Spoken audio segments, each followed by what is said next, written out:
If you are managing HR in a small employer, 1 to 500 employees, and you think that you cannot compete with your much larger counterparts for talent, I'm going to try to convince you today that you can. Welcome back to the HR Connection, the podcast focused solely on those managing human resources in a startup or small employer environment, 1 to 500. Why do we say small employer and not small business? Because revenue doesn't matter. We have clients who are doing mid-market enterprise level revenue, but they're doing it with less than 500 employees. And so we focus in on employee size. And recruiting and hiring is definitely one of those things that our clients feel like they can't compete. They feel like they are behind the eight ball because they have much larger counterparts that are paying way more and offering bigger benefits. We see this mostly with our tech clients who are competing with Facebook and Google and Apple for the same tech talent. And I get it. It is incredibly daunting to think about how you can match the pay and the benefits of a giant like that. But I'm not convinced you have to. And so today I wanted to talk through some strategies that we use when we are recruiting for our clients, some things that we do inside employer branding to make sure that their value is shown. First, I want to tell you what your value is, because I do think that small employers have very unique value that people want. They just don't know about it. And so we'll talk about the value proposition that I think small employers have. And then we're going to talk through how do we compete? What is it that we're offering? What can we do in the recruiting process to compete when we can't always pay or offer the same level of benefits that some of our much bigger counterparts can offer? First, let's talk about what candidates really value when they are looking for a job. I do not want to pretend that pay is not important. Of course it is. No one is going to work for free. No one. So pay is absolutely important. For all the roles that you have in your organization, you should be paying a fair market value. You need to understand what the market value is, and then you need to decide where in that market value are you going to pay.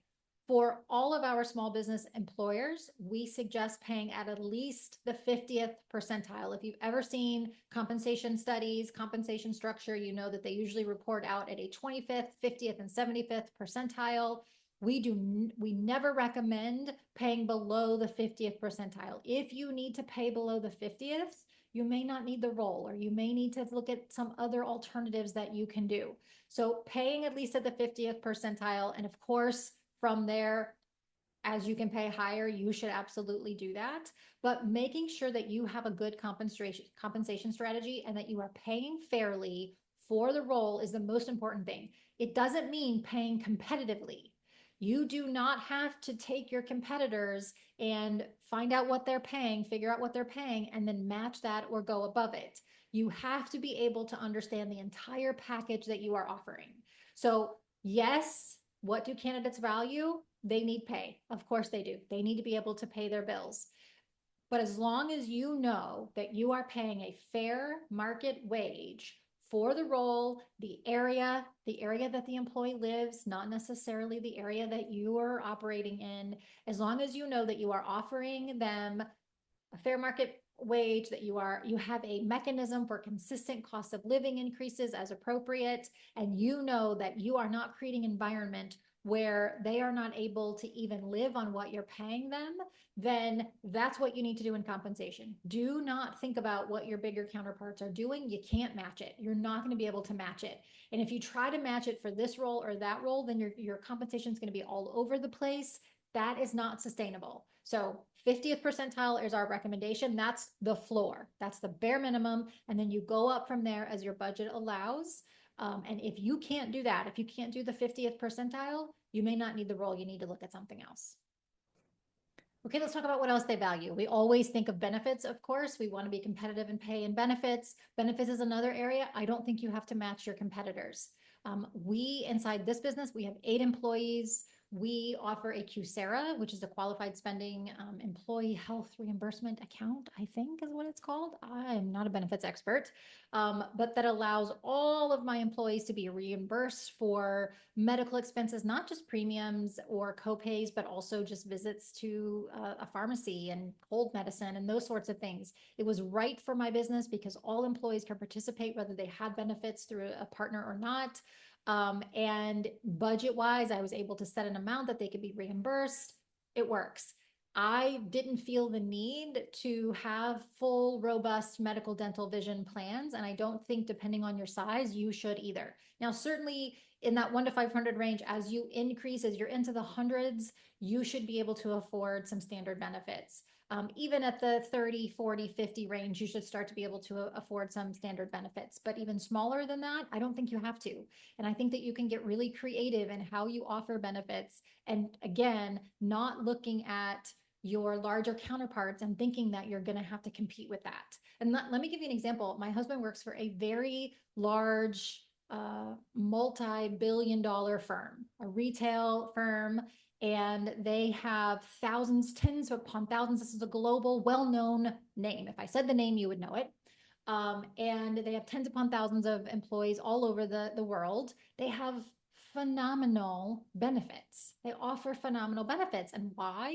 Because they have so many heads on those benefits. There's so many lives on those benefits that carriers give them wonderful plans, amazing plans. The company itself makes multiple billions of dollars a year, so they can afford to give a little bit more in the benefits. They can offer a little bit more of a cost share. And there's no way that even if small employers wanted to offer benefits, that we would ever get that rich of a benefit. We would never get the same offering to us that size of a company is going to. So rather than beat your head against the wall and pay really big dollars for benefits that kind of stink anyway, get really, really creative around what can you offer. And if that's just a stipend, like an individual monthly benefit stipend that you pay in payroll, I think that's okay. If it's something like a Coursera, if it's incremental benefits, we'll have clients who offer a medical plan, but no dental vision, or dental vision are offered, but it's 100% paid by the employee. And then as they scale, as they get more profitable, as they have extra dollars, then they start to add more things. I think that's wonderful. Don't feel like you ever have to offer a full benefit package that your much larger counterparts are offering, because even if you offer it, the benefit is not going to be as rich. So don't bang your head up against the wall. So pay and benefits, do I think you need to have something?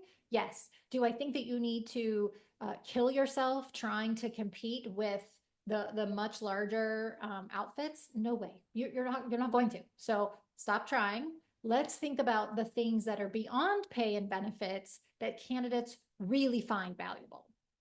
One of the things that I tell new employees as they onboard in my business is, look, I cannot compete with some of our much larger counterparts in pay and benefits. I know that we are not offering at the top level of medical plans and all of those things, and that our pay, while I think very fair for the market that we're in and for the areas that we are in, I know that there are competitors who pay more. I know that.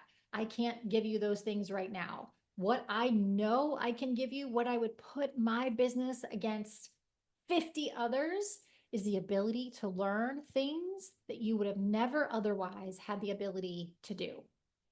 In our organization, we offer fractional human resources support. Here's what that means. We go into small employers, and depending on their size, we are either their entire HR team, or we are the supplement to their HR team on a reduced number of hours per week. So anywhere between 12 and 30 hours, we are your HR support. In that, we are doing everything. So rather than base this business on scope, I base it on hours. And what that means is that employees who come to us, and let's say they are generalists or business partners, payroll specialists, whatever they may be, they were in-house before, usually handling maybe one area of human resources. Or even if they were a generalist, they were doing it in one organization with one set of personalities and one set of policies and rules and workflows, where they come here and now they are touching every area of HR. They are handling all areas for our clients, and they are doing it across 10, 12, 15 clients. They are doing it across 10, 12, 15 different personalities and groups of leaders that they have to navigate and use all their best soft skills. They are doing it inside all these different softwares. We come in and we work in the client software. So they're doing it in Paylocity and Paychex and ADP and Rippling and countless others. And so they come in and they learn so much that they may have never had the opportunity to do. Not only that, they learn how to navigate small employers at a very high level. They are navigating, again, using those soft skills that you may not get to hone in an organization where you're just kind of dealing with that organization, or especially if you're just a generalist and maybe not considered at the executive level, then you don't get to really hone those soft skills where you will here. In many small employers, most of our clients are the same. When you go into their organization, because of the way they work, because of the way that people have to wear many hats, because of the way that the business grows and is trying to scale and the things that they're trying to do, employees learn so much. I think it's harder to learn in a large organization. I think it's harder to learn when your role is often very specific, very dialed down to a certain set of skills. It's also usually very rigid in the way that you can manage that workload, meaning that the job that you're stepping into in a large organization has been around for decades. And so there's processes and there's workflows that you just kind of step into rather than get to be creative and figure all that out on your own. In a small environment, you are oftentimes building from the ground up. You could be the first person that has ever been in that role, which means you get to create it really and make it your own. And that's super exciting. And so one of the things that I think small employers have to lean into in the recruiting process is, what are we going to teach you? What are you going to learn here that you cannot learn in other organizations? You will not learn it in a larger org. You might get better pay, you might get better benefits, but you will not develop yourself at the same pace and in the same way that you're going to here. I know in my org with just 8 employees, if I have somebody say, hey, I think that we should go try this, or I think we should go do this, I don't care what their role is. I'll say, fantastic. Do you want to head that up? Do you want to start doing some research and work on that? It could be anything. It can be completely outside of the realm of their job duties, but they have an idea. They want to offer that up and they're interested in that area. It's something that's kind of piqued their interest and they think that it could be beneficial to us. Wonderful. Go figure that out for me. And that you're not going to get that elsewhere. You're not going to get that in larger organizations. So the biggest thing that I think small employers offer that large employers don't at the same level is learning opportunities. And I think that we have to lean hard into that in the recruiting process. The next thing that I think employees or candidates value that small employers can give them that large employers can't is purpose, especially when you are in startup mode or you're still super small and you are trying to scale somewhere, you are trying to get something. To have a small, scrappy team that's trying to build this business from absolutely nothing to profitability, from absolutely nothing to 100 employees, whatever it is, there is so much drive in that. And not even in just the building of the business, but sometimes the purpose behind the business. We have a lot of nonprofit clients, and we hardly ever have an issue getting candidates for their recruiting pipeline. If sometimes if it's a niche role, a really unique role, we'll struggle, but people generally want to connect with a purpose. They want to feel like there is a purpose. And sometimes that's in the build of the business and the way that the business is scaling. And sometimes it's in the purpose of the business. What is the business doing? I remember several years ago, I was brought in by a client that was building a machine for radiation, cancer radiation. And they were building something that was going to improve the way radiation was administered. This was a startup. They had just gotten their first round of series funding.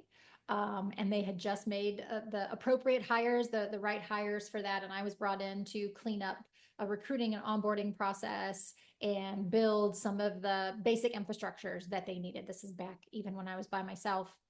And I remember flying up to San Francisco and walking into the office, and the CEO founder had said to me, I feel like we're not really, I want you to talk to people and just see how do they feel about the pay and benefits. We have this series funding, obviously.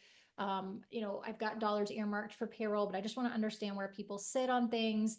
And over the course of 2 days, as I was talking to people about lots of different things, what I realized in all of them is that they were there because cancer had affected them and they wanted to make a difference. And that was your scientists and your engineers who were actually building the machine. And that was your marketing person. And it was your office manager. And it was people who were there not because they expected exceptional pay and benefits, but because they were connected to the purpose of the business and they wanted to be inside of something that was going to change the way we potentially cured. And that's what they all believed, that over time, maybe they could be part of something that potentially cured this disease that almost everybody is affected by. So, depending on what your business does, you could have employees connect to a purpose, either in the way that it's growing, the way that it's building, or in the actual service or product that the business is delivering. And so part of your recruiting process has to be talking about that purpose, has to be helping people connect to the desire for that purpose, because we all want to feel like we are connected to something. The next value that candidates are really looking for, they find valuable in the recruiting process, this is going to be no surprise, but obviously controversial for people, is flexibility. Candidates want flexibility today. Obviously, there has been so much talk and so much debate about return to office plans, and is RTO absolutely necessary? Does remote work? Does it not work? Um, I don't want to get into all of that debate here on this episode, but what I want to say is I do think small employers are poised to offer more flexibility. They can have a little bit more grace in maybe working hours or office hours. We are a 100% remote environment. We have employees spread out all through California, one in the Midwest. We do not have an office, and employees can take their kids to school. They can go pick them up in the middle of the day when school gets out. I don't expect them to figure out other arrangements from that. You work from home, go get your kid, bring your kid home, get them settled, get back on your computer. Do I expect them to put in their hours and do the work that I want them to do? Yes. But do I also know that I built this business because I was laid off while on maternity leave and I did it for great flexibility with my child, and I want to offer that to my employees? Yeah, yes. So go get your kid, go pick up your kid from school. And I know my employees value that. I know they appreciate the fact that they don't have to have this discussion about who's picking up from school or who's dropping off. That person who works remotely can do that. Take your kid, go pick them up. Oh, they need to stay home sick. They can stay home sick with you. And no, you don't have to take a sick day. If you can manage the work in them, fine. Then please do that. So again, just like the learning opportunities, am I going to be able to compete in a lot of areas with my much larger counterparts? No. But do I know I'm competitive in the flexibility space? Absolutely. It comes with cracks, right? I'm not promoting 100% remote all the time. We certainly are starting to identify how it um, hurts, or not really hurts, but I guess slows down the relationship building, the organic conversations, how sometimes it makes our projects and things move a little slower because we're remote. So certainly not saying that I'm not advocating for 100% remote. Uh, it's what I do, and I think we'll stick with it. But I am mindful of the fact that there is probably a huge benefit to a hybrid situation. What I'm saying is, and whatever your situation is, if it's remote, if it's hybrid, if it's in office, offer that time flexibility. Then maybe it's not a straight 8 to 5. Maybe employees can come in after dropping their kid off. Maybe they can leave and go get their kid or do something that offers that flexibility. It's much harder for them to get that in your larger counterparts. So when you can offer them some flexibility to be able to manage their life, that's what people want to do. They want to be able to work in meaningful jobs that allow them to still manage their life. We use this term work-life balance, and I don't know that it's ever a balance. I think there's at different times in your life, there's always one that demands more. And I think you have to just flow through that. But I think that as employers, if we can give, especially in a small space, if we can give employees the flexibility within reason, and as long as they're not taking advantage to manage their life while also working, let's do that. Let's offer that. And that can be a huge draw in the recruitment process. I know that for us, when we post a job and put on there that it's 100% remote, we get hundreds of applicants. And many of them are not qualified. Many of them are just looking for a remote job. They're looking for that flexibility. And so they come and hope that they're going to be able to do that here. And it is such a draw that I would say if you are a small employer and you are being very rigid in your hours, in your work setting, in your work location, and you're not allowing for any kind of flexibility in that, then that more than your pay, more than your benefits is why you're not competing for talent. Let me give you one more value that I think candidates look for, even over, or at least that they find intriguing, even over something like pay and benefits. And that is decision making and influence. In a small environment, you are much more likely to have direct influence over the things that are happening than you do in a much larger organization. I see this even in our clients who have, in the hundreds of employees. Those employees are still part of departments, and because the departments are relatively small, they have more say, they have more decision-making power, they have more influence. Their input is requested.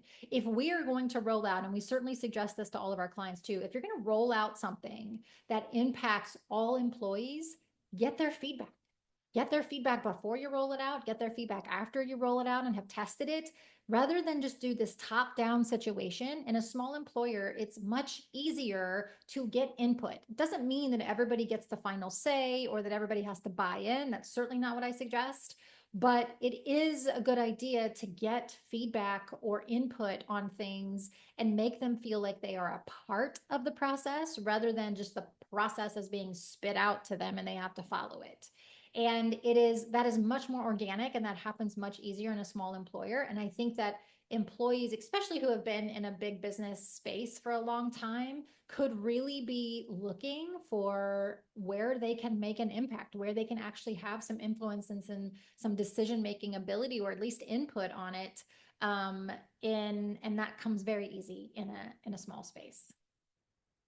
So those are the things that I think that candidates value and how we kind of incorporate some of that into the business. But let me give you a few more ideas of things I think small employers can do to be competitive. And then we're going to talk about how to take all of that and translate it into the recruiting process so that you're getting candidates in the door.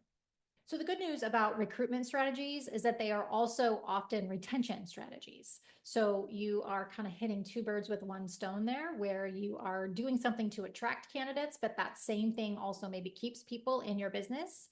And so I always get this question. And so I wanted to take the time in this episode to talk through low to no cost perks or benefits that you can offer. And if you do offer, you should definitely include them in your recruitment process. So let's talk about a couple of things that our clients do that we see go over really, really well. I believe that all businesses of all sizes should have some kind of recognition program. And depending on where you fall in the 1 to 500, depends on how robust and how structured that recognition program needs to be. So in a super small, I consider us a super small, we're under 10.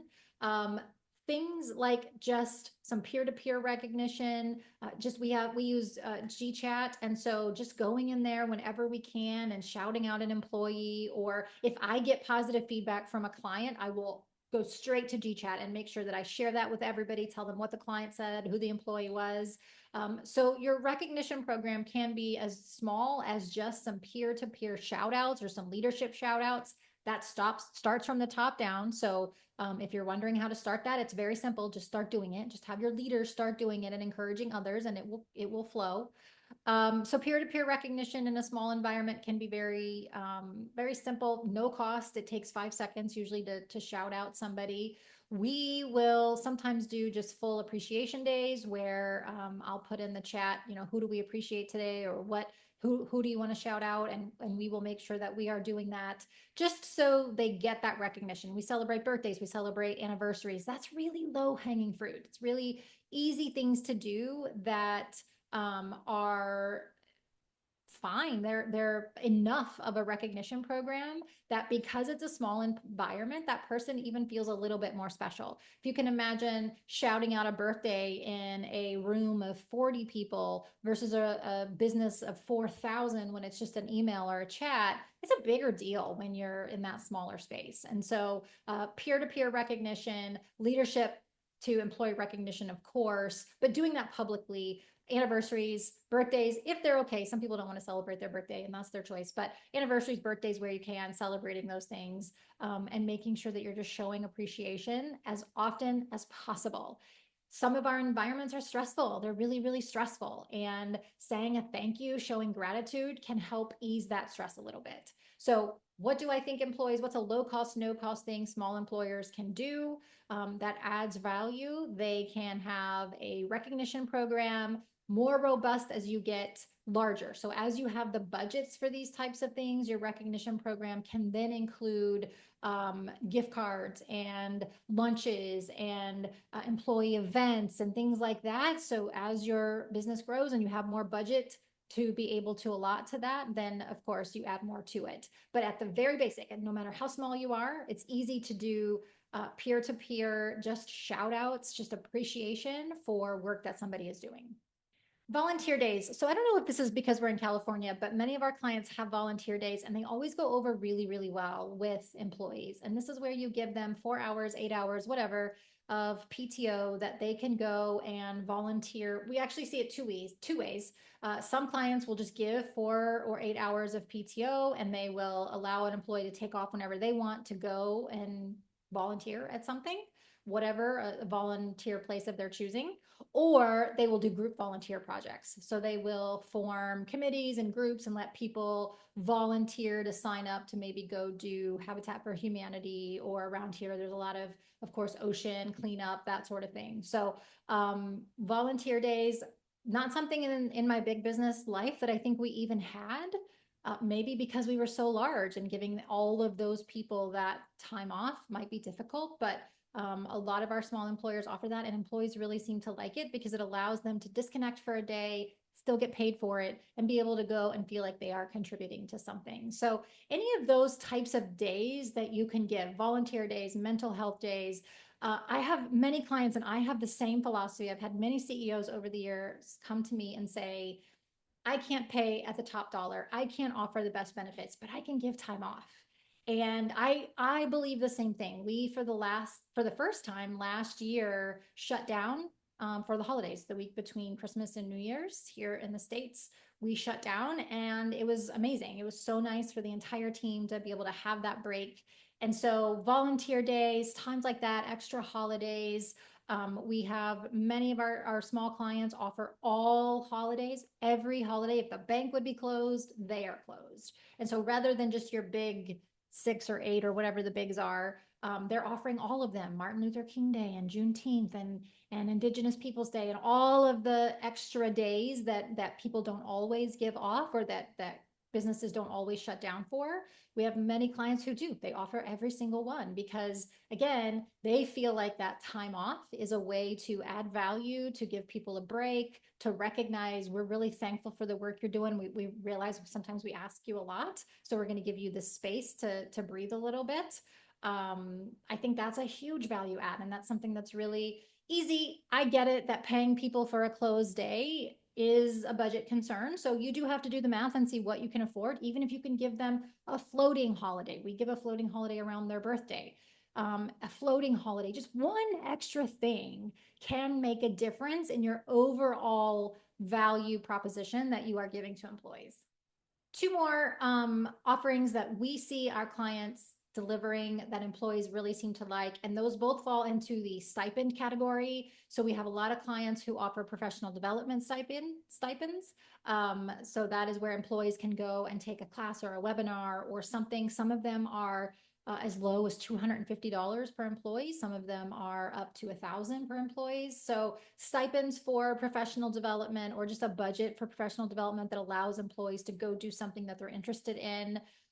Even if that's just, especially if they have something like continuing education that they need to do for a certification that they have, then having a stipend where they can go and do that can be super helpful. We also see stipends around remote work, like building a remote space. This happened mostly after COVID, but we do have a few clients who were in office before COVID, went remote, stayed remote, and then give stipends now to new employees to be able to build whatever their home office setup. They give a certain dollar amount, do with it what you want. Buy a desk, buy whatever, and that's what you can have to create your office. And people really enjoy that too, especially if they weren't working remote before and now they have to build an office. We see stipends around commuting, so helping with commuter benefits, which is actually a tax benefit. You can set up an actual program for commuter benefits and potentially have some tax savings there. But parking stipends or bus, public transportation, if you're in a state that has that, a city that has that, those kinds of stipends to help people with that commute, even just gas cards sometimes. Those little things, I always used to be amazed at how thankful people would be for gas cards, food cards. And I certainly don't want to make it sound that simple, that it's just so easy to hand out a gas card and people are happy. That's obviously not what I'm saying. But when it comes to what value are we giving, it's those little things every once in a while that I think makes a difference for people. I'll tell you one of my favorite perks, I guess, or it's like a random thing that I do for my team. And I think they would tell you they really like it. It's a company called Sugarwish. We'll link them. But it's a company called Sugarwish, and they do boxes. So you can get a snack box. You can get one that's candy or one that's popcorn. I think there's one that's wine. I don't know. There's all different kinds of boxes. And so me as a leader, I go in and I pick what I want. I can pick a 4 box or a 6 box, meaning that's how many different varieties they get to choose. And then my employees get an email and it says they've been sugar wished, and they get to go and choose, do they want a popcorn box? Do they want a candy box? Do they want something else? I think one of them is even like succulents and candles. So they have a huge variety of stuff, and it allows every single employee to pick something different. They all don't have to get the same thing. They can all have something that's unique to them. I have employees who are vegan. And so it's hard to come up with one gift. Little things like that, little companies like that, that you can low dollar. I think one Sugar Wish, I want to say it's under $50. I'm pretty sure it's under $50. So you can send those out. That kind of recognition, that kind of value add, it doesn't seem like a big deal, but it is when employees know you are a small employer with limited budgets and you have stopped to think about them. You have offered something to them that recognizes them for the work they're doing, that is on top of their pay and their benefits. And it is unique to your environment. It's not necessarily something that they're getting elsewhere. I think the key is to be really thoughtful with it. We've all seen the jokes on Instagram or TikTok, I'm sure, of the company that recorded $1 billion plus in earnings in Q1. So here's everybody's apple, to celebrate. We're going to give everybody an apple. Let's not do that. Let's be thoughtful about the things that we can do, and let's not worry so much about the dollar amount of them. But well, if you're recording $1 billion in earnings, we need to be thoughtful about the dollar amount. But if it's just this kind of general offering that you do, making sure that you are being thoughtful about it, I think is more important than dollar amount. Celebrating things, as I mentioned, like birthdays, anniversaries, we do an anniversary bonus. And so people who have been here, depending on how many years, they get a bonus added to their paycheck. Little things like that for me as a small 7-figure business, it's not budget busting. It's not going to break the bank, and it shows them that I'm thinking about them and I care about them. And because of the way we roll it out, and that's another piece of this, it's not just about sending a sugar wish. It's about sending a sugar wish and then saying, hey, It's a random Friday, and I was just thinking about you all and how thankful I am that you're here with me and that you are doing this job and that you are managing our clients who I know can be stress inducing, and that you're doing this while managing your kids and your life. And it's not often to me about the perk itself. It's the way that I communicate that perk, the way that it is delivered, that I think adds value, and that small employer feel that is valuable to candidates, and they would really want to come and work in an environment that feels like that.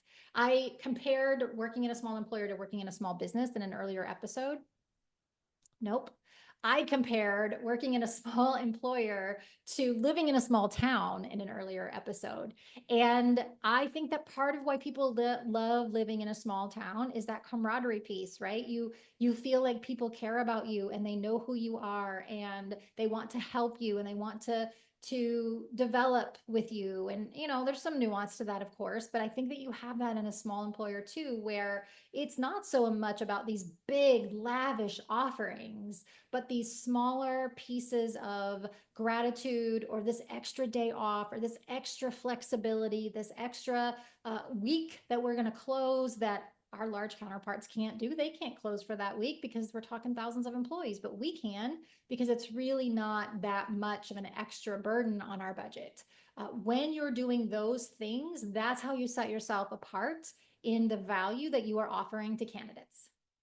Okay, so now that we talked about why a candidate would choose a small employer over a large employer, we've talked about what are some things that you can do, low cost, no cost things that you can do to have an employee value proposition. This is what we give employees. Now we need to talk about how do you use that in the recruitment process? How does that work for you? And how is that going to help you attract talent? Well, the thing that you have to do is talk about it. You have to talk about it a lot. Employer branding is a term that we often think is associated only with larger organizations. They're going to have this huge, robust employer branding plan and social agenda and all of these things. And sure, they should, but so can you in a small employer. And so, whether that be your website, whether that be anything that you send out in the hiring process, even your job ads, the way that you are writing job ads and putting them out there should highlight the values that you are giving to employees, the workplace experience that you are creating for them, and the things that you are offering that they may not get from their larger counterparts. Now, am I suggesting that you go say we give employees $25 gift cards? No, maybe not point that out directly like that, but you can say that you have a recognition program that offers the type of, one of the things that I'm always surprised about is how many small employers do not have an about page or a careers page or something on their website that talks about the business, the purpose, the values, what it offers employees. If you are hiring, if you're not hiring, you don't need a careers page. If you're never hiring, you don't need a careers page probably. Or if you're hiring incrementally, maybe in the beginning, you may not need that. But if you are really trying to attract talent, you're going to want to have, at a minimum, a careers page on your website that talks about what employees can expect from you as an employer. What is the mission driven focus that they're going to see? What are the types of perks that might be unique to your organization, like closing between Christmas and New Year's? What are the things that they can expect from you that they're going to get from you as an employer that could be unique from your much larger counterparts? And so you want to have this on careers page. You want to have it then reiterated in job ads throughout the recruitment process, throughout the interview process and the onboarding process. You want to make sure that you are continually driving home. This is what we are offering you that is going to be different than anybody else. It's going to be different than any of our competitors. And the more you do that, the more you are going to reiterate what you're offering, the more you are going to attract the right talent to you. We often spit out careers pages that are kind of bland. They just have a job board and they maybe have the benefits that we offer, but they don't really talk about what can the employee expect from you as an employer. What does a day in the life look like? What do you believe about communication? What do you believe about learning? What about professional development, about influence and decision making? What are your thoughts on that, and how do employees experience that inside your organization? When you talk about those things, what happens is employees say, I want that type of environment. That's the type of environment I know that I'm going to thrive in. And do I need to take 5,000 less, 10,000 less than this person or than this company is going to offer me? Maybe, but I'm going to be so much happier here. And if their budget allows for that, they're going to be so much happier. We had a friend of ours recently who was going through a interview process with several companies, and it came down to two offers. He had two exact offers in terms of role. So the role itself was the exact type of role, but the environments were very different. One was a much larger org.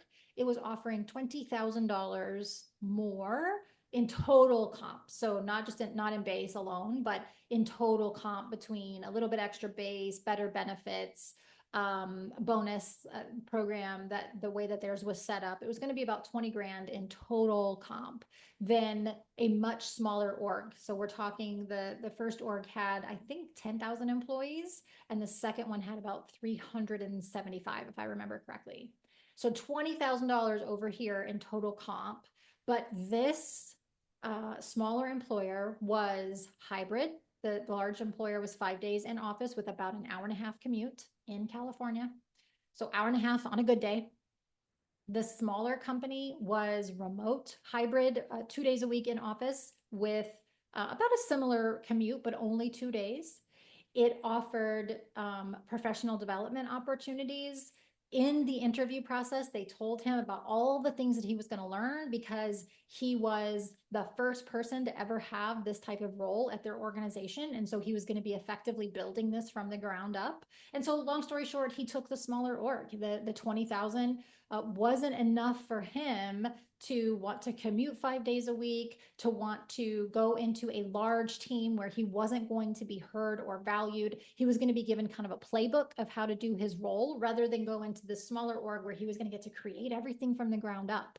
So there is immense value in what small employers can offer. The thing is, we don't talk about it. We don't share it. And that's where employer branding really comes in, is thinking about, on your careers page, at a minimum, on your job ads, at a minimum, you should be talking about what is the environment that you are going to ask a candidate to walk into. What are they getting with you that they're not going to get somewhere else? If they are building a role from the ground up, say that. If they are going to be wearing many hats, say that. Be honest about what they're going to be doing, and how that could be, it could be a little stressful to wear many hats, but you're also going to learn a lot. And if that's something you're looking for, this is the place for you. So the way that you are going to compete overall with your larger counterparts is never, ever in pay and benefits. It's always going to be in the value that you are driving as an employer and their employee experience.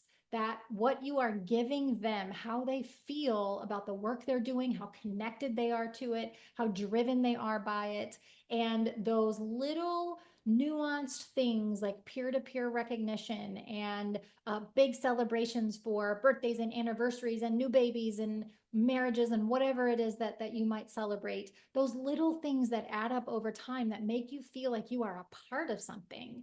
The more that you can highlight those things and talk about them, the less struggle you are ever going to have to recruit the talent that you need. So as we wrap up here, let me give you some homework. If you are inside of a small employer, you are managing human resources, or maybe you're just a leader who says, hey, my company needs to think about this, then I want to give you some next steps. I want to give you some things that you can do to maybe start to think about how you're recruiting talent differently, to really highlight what that value proposition that you offer is. And so that's the first piece of this. The first thing that I want you to do is come up with 3 unique opportunities that you give employees that maybe some of your larger counterparts cannot. So 3 employee value propositions that come from your organization. I'm going to give you mine as an example. I've mentioned most of these, but let me tell you. The first one is the flexibility. So as I said, we are 100% remote. My employees can take they could take their employees to school if they wanted to, but they probably wouldn't like it. They can take their children to school, pick them up. They can have that flexibility they need if there's doctor's appointments, if there's school plays, do your thing, right? Go and do that. Just make sure you are getting your work done, putting in your hours, but there is that flexibility for them to be able to do those things. No commute ever. We get together a couple times a year, but that's more of a fun thing. Outside of that, they work from home 100% of the time. The second thing in my business that is my employee value proposition is what they learn. And I talked about this, but the fact that they are doing human resources, all encompassing human resources across many, many clients. We do not niche down by industry, only by size. So as long as you're 1 to 500, we'll work with you, which means that we have, business partners and generalists could be working with 15 clients, and one of them's in tech, and one of them's in manufacturing, and one of them's in retail, and one of them's a nonprofit, and they could work with all of them on the same day. And so they are bouncing from industry to industry, personality to personality, HR need to HR need. And so the learning that comes with that is absolutely immense. And again, I will put that up against any in-house HR role that you are probably not learning at the pace and the amount that you are learning here. And then the third one, and this is big specifically for human resources. So if you are an HR professional who's maybe an HR department of one, or even part of a small HR team, is that we are taken seriously. As HR, you can sometimes be overlooked. You could not be taken seriously. You could be seen as a cost center. You don't have a voice. Nobody's listening to you. But because clients are particularly coming to us, paying us to handle their human resources, they are going to listen to us. And so that is a value I hadn't even thought about for a long time. I hadn't even realized was something that was unique to us. But then my own employees started saying that it was nice to come from an in-house HR role where they maybe weren't heard, maybe weren't valued, coming into this environment where, because clients are coming to us and they're paying us for our services, they actually hear us, they actually listen to us, and they want us to be a partner. They want the investment that they're making to be worth it. And so we get that voice that you don't often get from an in-house space. And so those are my big three. I have others, but those are my big three that I know I offer that my larger counterparts do not offer. And so you're going to do that same thing. You're going to sit down and think about, you can think about more, but at least what are your three? What are your big three that you know set you apart from other employers who are competing for the same talent? Once you have those, you know what they are, you are going to think about how can you incorporate this into your careers page, into your job ads. It could be a short tagline. Maybe there's just a one or two sentence that you share. Maybe it's a more descriptive. Maybe you talk about it a little bit more thoroughly on a careers page or even inside your job ad. Our nonprofits have really great job ads where they share the mission and the vision and the drive behind the nonprofit, the purpose, and then they will kind of have this tag around the employee experience and what they can expect. And it really, really highlights, I think, how well you can write content, career related content that speaks to not the great pay and benefit and perks you offer, but the purpose that you're giving people, the value that they are going to experience from an emotional standpoint for working inside your organization. So once you have your big three, or how many ever you want to do, then you want to think about how do you incorporate that into careers pages, job ads. Doesn't have to be overnight. It could be slowly over time. Maybe you're just adding a sentence here and there or a paragraph here and there, but doing something to start to talk about the value that you deliver to employees that has nothing to do necessarily with pay, benefits, and perks. You should talk about that. You should definitely say that you offer those things and whatever it is that you do offer. But I think that employees are going to, or candidates are going to resonate way more with the experience that they could potentially have with you that has nothing to do with those other things. And then the third piece of homework I have for you is to start thinking about what are some low cost things you can do to add to your employees. Could you, if you don't have a recognition program or process, could you start one? If you don't have a lot of time off offerings, is there any way to increase that? Is there any way to increase flexibility? What is a low to no cost perk that you could add? A great way to figure this out is to ask your employees. When I was starting to think about benefits, I asked the employees that I had at the time, and that's why we went down the path that we did of not offering medical, dental, vision, but offering this Coursera, because I had so many employees say, I'm on my spouse's benefits, and they're much better benefits than what we could get. So I wouldn't take ours anyway. So why would I go offer something that half my employees are not going to take? So you could ask employees, like, what's a perk? If you could have a magic check for a day, what's a perk that you think would be really helpful to you? And of course, you're going to get some answers that you can't do, but that's okay. You're just looking for ideas. And some of them could be simple that will just blow your mind, that you're like, that's all I need to do to make you feel valued or to make you feel like I'm adding to your life. That's easy. So good idea to ask them, but kind of think about the overall perks that you're offering. What is it? Do you feel like it's balanced? Do you feel like it's fair? Do you feel like it's competitive for the space that you're in? We talked about compensation and how you need to be offering a fair market wage. Same thing with perks. I do think that you have to understand your industry and what is typically offered, not by the giants, but by people who are in the same space as you, the same size, or on the same revenue. I always remind people, look, we are this amount of employees, this amount of revenue. I think we're really good for that. We're really good for that size.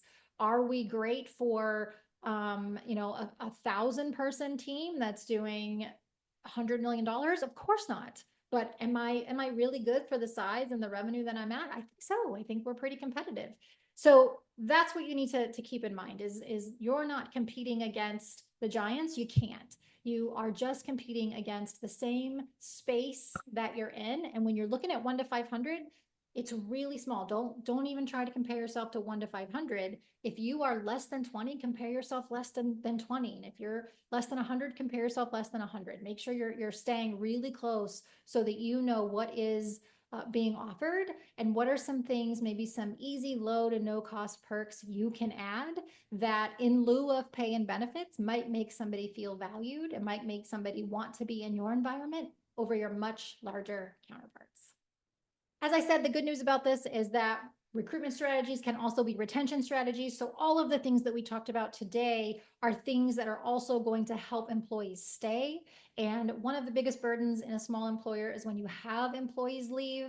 It is so hard to have on a small team somebody gone and others have to fill in that space and then to go through the hiring process again and the onboarding process. So the things that you do on the front end to try to recruit and attract talent, a lot of those carry over and help to retain and maintain the talent that you have as well. So by doing just a few simple exercises here and really kind of being thoughtful about what you're offering, you are killing two birds with one stone.